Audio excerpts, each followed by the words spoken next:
We are technically now at the halfway point of our online learning. We've been at it for 6 weeks and we've got 6 weeks left. So just hold out, we'll make it. The first thing we're gonna start with is a do now reading quiz. This is open notes, so you can refer to any notes you took while doing the reading. It's on Hewitt chapter 5.12, just the last section. It's just 4 questions. Looks like this. Thought I had it up, I guess I don't. Go ahead and work on that quiz. And I'll give you about 7 minutes, let's say, to complete it. I'll be here listening if you have any questions or if something doesn't work, but otherwise 7 minutes to work on that do not reading quiz. We'll meet to review and then we'll move on. Go for it.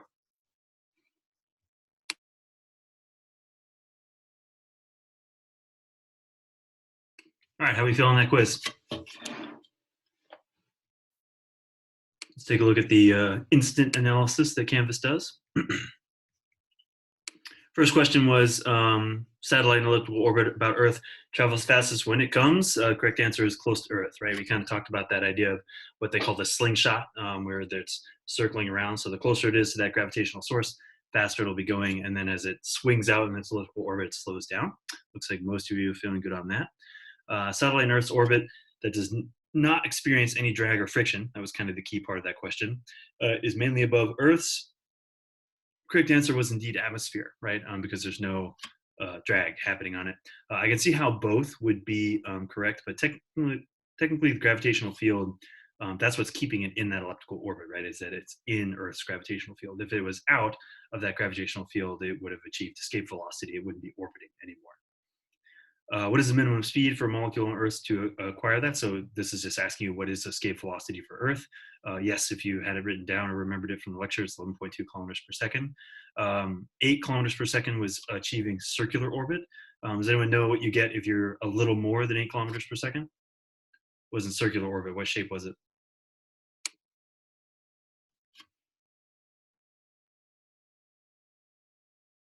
Elliptical.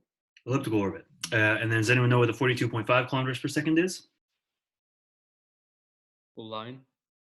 It's escape sun gravity. It's the escape, yes, escape velocity for the sun. So that would be to get out of the solar system, not only just away from Earth. Last question was if you toss a projectile sideways and it falls, obviously it just has to match the curve of the Earth. However, again, this is kind of an oversimplification. Does anyone know what else has to be true about that projectile's position, like where it is, if it's going to truly achieve orbit around the planet?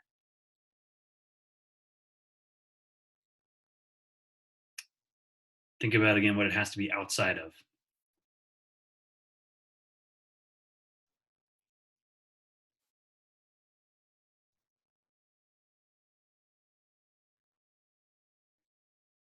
Relates to the second question, right? What is this not traveling through if it's going to really achieve orbit around our planet? Through atmosphere. Yep. So it has to match Earth's curvature, but it also has to be at least 150 kilometers off the ground, or else it will be slowed down by the gases and it won't stay in orbit. It will just fall after slowing down. All right. Looks like we're feeling okay from chapter 5 material. I pointed this out in a few of your comments, which we'll talk about at the end of class today. But if you get a low score on a reading quiz, especially like a 1 out of 4 or 2 out of 5, something like that, you are welcome to retake that quiz, and I can add a few more points on. Just let me know, and what I do is I create a supplemental assignment, and we work from there. So that's something I can do. Welcome, happy to do that outside of class time. So, all right. Rube Goldberg videos looked awesome. You'll have one more step that you'll be taking today to start your final Rube Goldberg.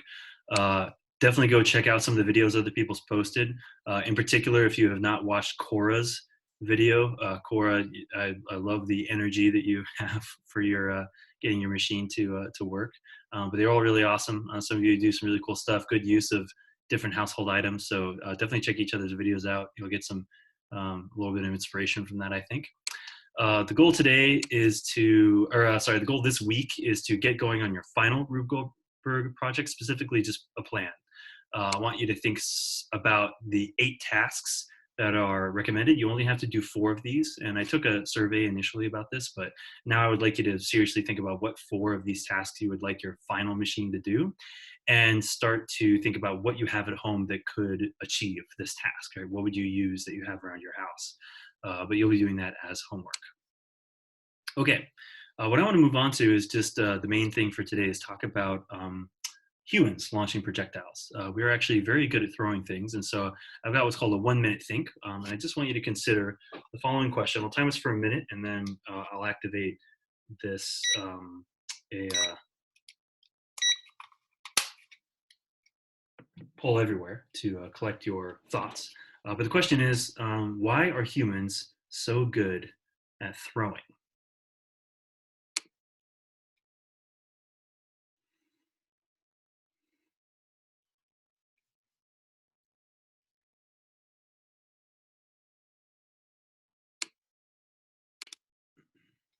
We exercise our arms. The more strong the arm is, the farther you can throw. Yep. So there's definitely muscle and strength involved. We use our whole body to throw. Yes, that's true, right? It's not just your arm, your shoulder, even your legs and your stance are involved. Humans are good at throwing because of coordination. Yes, we have binocular vision, right? Two eyes, so really good depth perception. We can grab objects. So yeah, having opposable thumbs, many parts to throw them, tall. So yeah, we're higher up. Flexibility of the body, again, that's getting at using the whole body to throw. Good joints and muscles. Yep. Your arm is both a first class and second class lever, technically, because our evolution developed for hunting. Yep. Human shoulder range, power, advantage of standing on 2 feet. Yep. Ancestors are through spears at hunting. So again, a lot of you are getting at that. Arm muscles, good reach. Mm-hmm. High level of coordination, again, getting at that binocular vision. Good. I like that a lot of you are getting at evolution and the idea that we've got the four limbs standing on 2 feet, human physiology, survival skills. So again, it really made us better hunters. Good. These are all good things. It's sort of interesting, almost how it relates a little bit to the idea of how feathers were first evolved for warmth and then had this sort of added benefit of being able to allow birds and their ancestors to begin flying.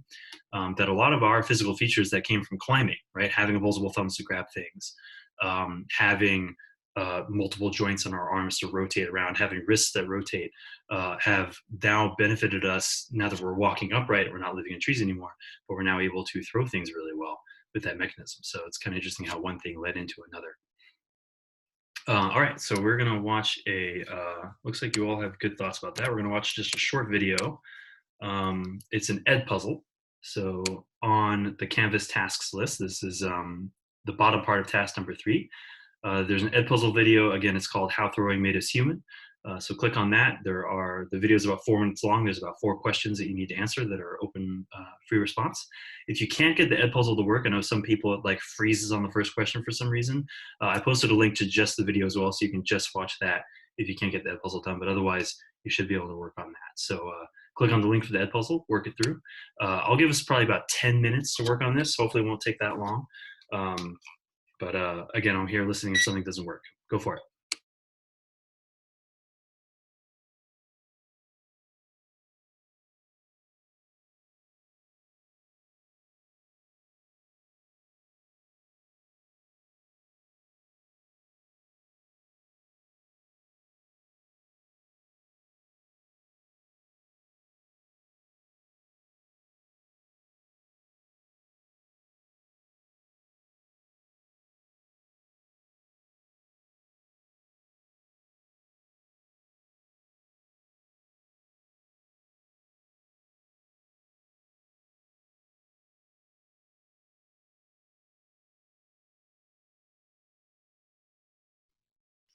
All right, looks like a majority of you have submitted your questions. So let's come back into the classroom. What do you think? That 4-minute video is basically that guy's entire doctorate. He went to Harvard and now he's at whatever university that video was playing through. I think it's Washington University or something like that. But pretty fascinating. I mean, I think we all recognize that professional athletes throw really well, right? You see a quarterback on a football team or a baseball pitcher, but who else can throw really well? Everyone. Yeah, all of you here right now. We kind of have this innate evolutionary skill, which is kind of cool. So that's what he's kind of bringing evolution into the context of it. And so I was looking over your answers; they all look pretty good. So first of all, surprisingly, in terms of strength, how do you think we as humans, strength-wise, compare to things like chimpanzees? Who's stronger? Chimpanzees. If anyone watched Tiger King, some of those guys had pet chimpanzees at home, and they're actually some of the most dangerous pets you can have because they're going to rip your arm out unintentionally. Right? They're extremely strong. And yet, who's a better thrower, a chimpanzee or a human?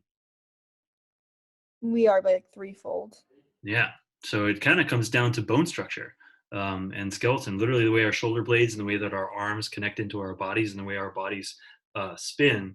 And more of our sort of, again, our upright evolution and that we're walking upright, we're much more capable of that than something like a chimpanzee is, makes us the better thrower, which is kind of interesting. So in terms of tendons and ligaments, what does he equate them to? Like, how do they help us throw?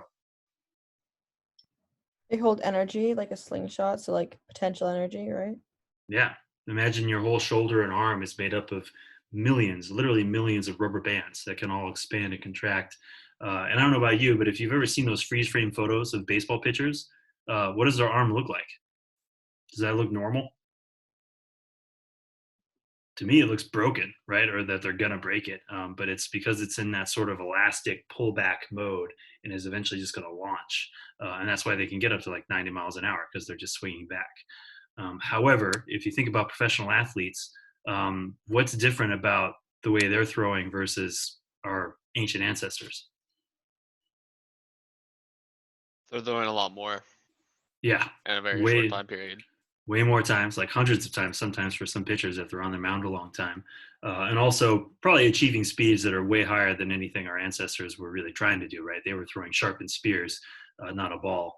Plus, again, what was the goal of our ancestors? Why were we throwing things at the other stuff?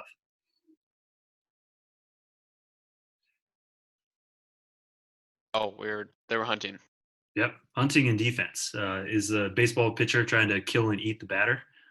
Be kind of interesting to watch, but that's not the goal, right? It's more for entertainment stuff. But otherwise, yeah, it's interesting we've taken that skill and turned it into a game.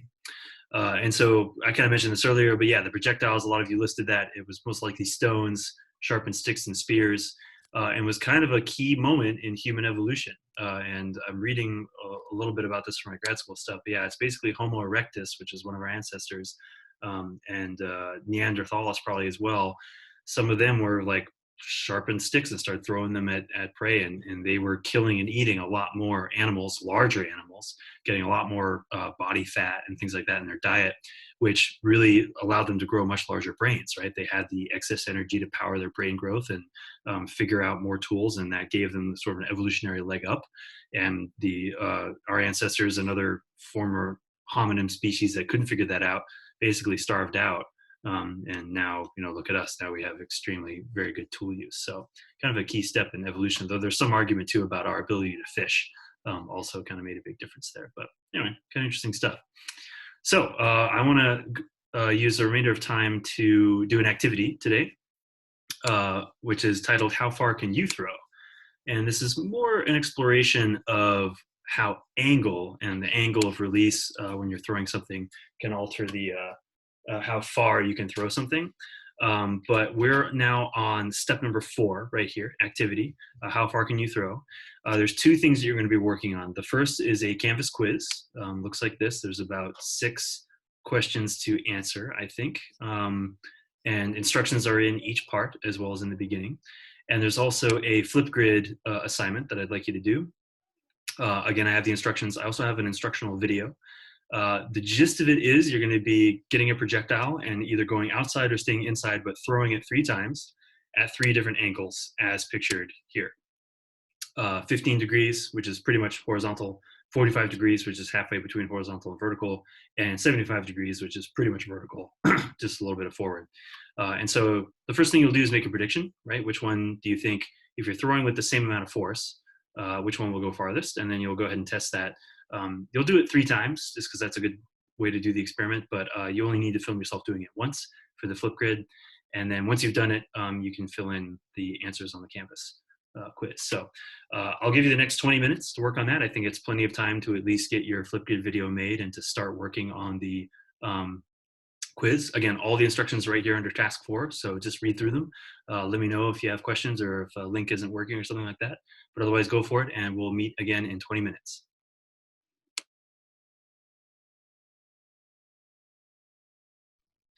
All right, kiddos, 20 minutes has gone by. Let's come on back into the classroom. Looking at the flip grid, looks like most of you were able to do the exercise. I wasn't able to watch everybody's videos, but look good. And just under half of you look like you were done with the little quiz. So continue to work on that, or that'll just roll into homework for you. So be honest, which angle did you predict was going to give you the most horizontal distance initially?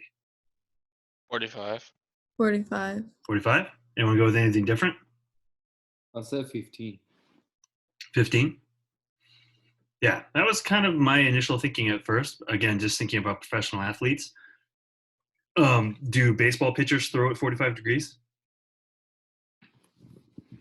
No. They don't, but They're they not have a going different, for distance. They're going for speed. exactly. They have a different goal. They're not going for distance. In fact, they're actually typically throwing downwards as far as I know, because the pitcher's mount's actually a little bit higher than where the batter is. The one who's going for distance in that situation is the batter, though. And so it's kind of cool to look at analysis of the way batters swing at the ball. But if you're going to connect and really like make a home run, does anyone know what angle a batter tends to swing at? Roughly? 75. Not quite. That's more like I mean, that would be a foul ball, but it's closer to 45 degrees. I don't think it's exactly at 45 degrees, but if they can get it right at that angle, that's going to maximize that horizontal distance that they can achieve. And if you've watched javelin throwers at track events or decathletes who also have to throw a javelin, that tends to be roughly the angle of release. It's probably not exactly 45. I'll bet there is a little bit, maybe a little bit higher. I'm not sure. But that's what's going to maximize that horizontal distance. So hopefully you noticed just by going onto the FET simulator, it's super simple. And I know I promised that we were done with this, but just to show you, I kind of threw together the three angles there. And so it pretty clearly shows you that 15 degrees, it just falls very, very quickly and hits the ground, falls short of where you would get with 45. But the 75-degree angle, you've got way too much altitude going and not enough range. So it's interesting how those are altered. And I think it depends on the way the forces are distributed there.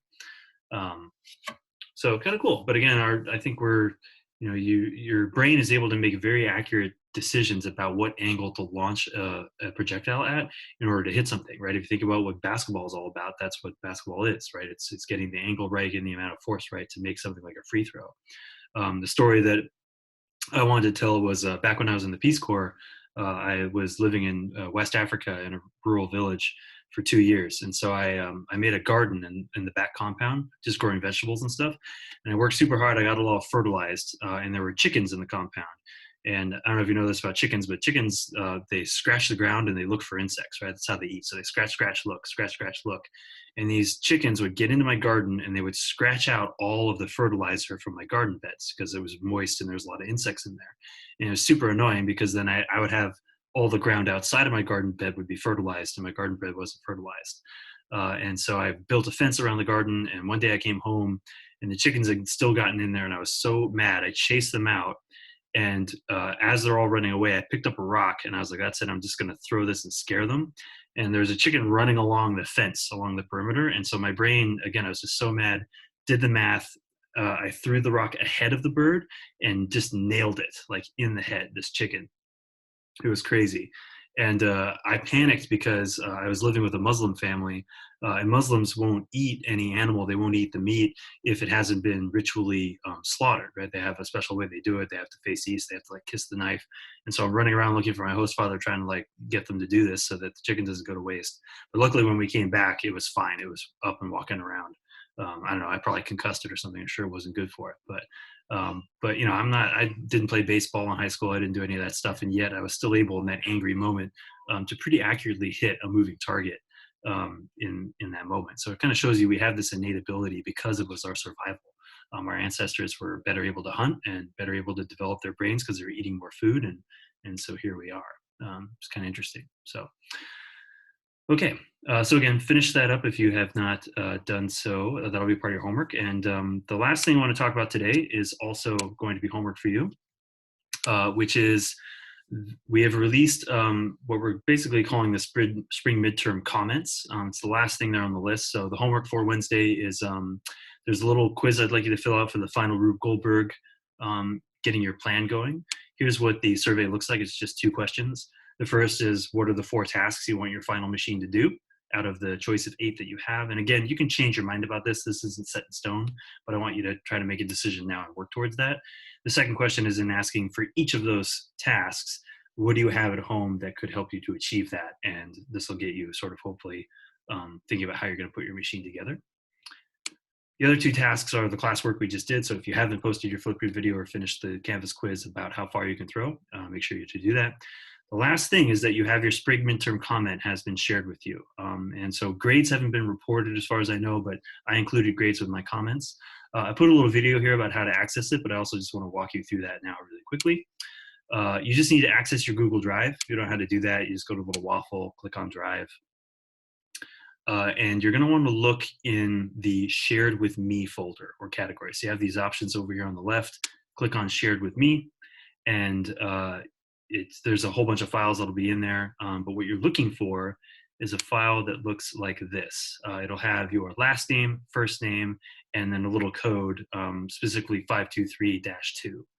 So find that doc, and it should have been automatically shared with you. And again, I won't open anybody's because it's private information for you, but here's a sort of a template one. This is what I use to write them. And so I have posted your current grade, which you can also go look at in Canvas. And then there's a little paragraph just about, strengths, what's going well, what maybe might need attention, what are some missing assignments, how can you make up for those missing assignments, and things like that. And then I end with, to respond and reflect on this feedback, answer the questions in this student response reflection. And so this is actually a document that is specific to you that you can edit. Click on it, and it'll take you to something that looks like this. This is Angela's. And there's 6 questions that were put together. This was put together by the administration here at the school. But it's asking you to reflect on the comment, how do you feel it was accurate? How's the course been going? What's been difficult? What has been difficult? And so on. Now, I'm offering 10 assessment points for this. So this is like a 10-point test grade. Easy 10 points. So you need to respond to these by next Wednesday, and then you can get 10 out of 10 on that.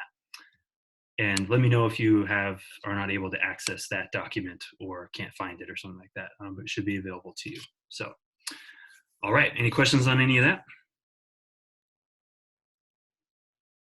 All right, kids. Thank you very much. Have a good day. I'll hang around here if anyone's got any specific comments or questions. Bye. Thank you. Thank you. I was just wondering if I could possibly set up a time to work on the do nows. Yeah, there's a couple of the quizzes to retake, I think, that I listed there, right? If that would be possible, that'd be great. Yeah. What's a time that works well for you? I have D period except tomorrow and G period free. Okay. So like D period, but not tomorrow. Yeah, I have my parent host period. Oh, okay. All right. What about like the meetings period tomorrow, Tuesday at 9:40 to 10:30? Yeah, that works. Do you have anything then? Okay. Cool. And so before then, what I'll do is, what it worked well before was that I kind of can recreate the quizzes and personally assign it to you. Okay. And then you can just retake it, and I transfer the score over. It's pretty seamless. Perfect. And but I can be there kind of with you to like help you through some of that stuff, because I think some of them are a little bit older. Yeah. So we can look through them. But yeah, And sounds for good. the old, perfect. And for the older ones, is there like reading that I can look back on to take notes on tonight, or just to get a refresher? Yeah. Or again, even just you might have notes, or I mean, I'm honestly okay if you just have the textbook out while you work through it, and I can honestly be there to help you with it for some of the older ones. Yes, the chapter titles are all there. Like within the quiz title will say like, chapter 12.1 or 12.3, and that's what it's all about. So, yeah, but again, I would, we'll just work through them together. Like we'll probably meet like this, and I'll have you can pull it up on your screen and just work through it. So. Perfect. Cool. Okay, so I'm going to try to recreate those. It's just the ones that are probably listed in the comment, right? Those are the ones you want to work on? Yes. I can also look and see. Look if there's any others, and then just in your grade book, and then just send me the titles of those, and I can try to recreate those too. Okay. Perfect. All right, sounds good. So we'll shoot for 9:40 tomorrow. Thank you so much. Yep. All right. Bye.